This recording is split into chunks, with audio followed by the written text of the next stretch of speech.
Welcome to Amazing World Channel. The EU's faltering progress towards a common system of taxing the huge revenues of the new digital giants lurched forward this morning as Margrethe Vestager, the EU Commissioner in charge of competition, declared that Amazon had received unfair state aid from Luxembourg through its tax arrangements, and demanded that it pay €250 million £222 million in back taxes. At the same time, Ms Vestager announced that the European Commission would haul Ireland up before the European Court of Justice for its failure to demand €13 billion of unpaid tax from Apple, identified in an earlier investigation. The two events illustrate the gulf between the Commission, together with some of the EU's largest economies, and smaller members such as Ireland, Luxembourg and the Baltic state of Estonia, which hosted a summit on the digital economy last week. Both Ireland and Luxembourg defend their tax arrangements.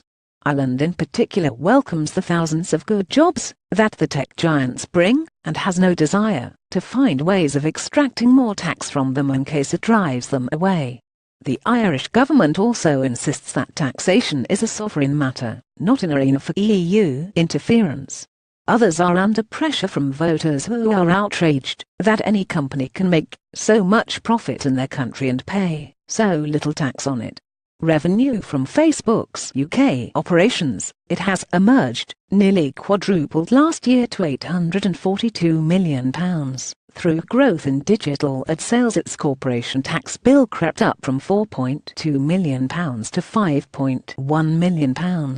The US Inland Revenue Service is also keen to find transparent ways of taxing the new digital economy, and is watching jealously as the European Commission draws up its plans, suspicious of any move that might be used by the tech giants to offset the US tax bills.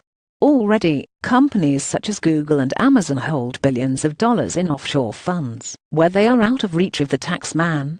The US defensiveness about its own tax revenues points to the need for a global, rather than a merely European solution to the question of how, what, and where to tax the digital economy, but progress through the OECD, the Natural Forum, is glacial, and would in any event only be advisory.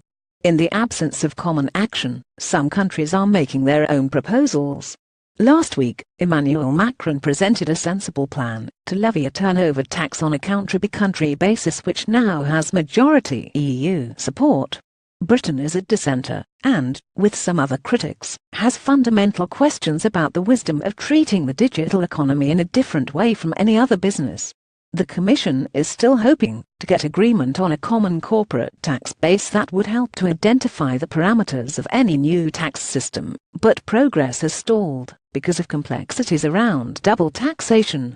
Meanwhile, the American Chamber of Commerce in Europe is warning that any attempt to tax the tech giants more would threaten investment and expansion.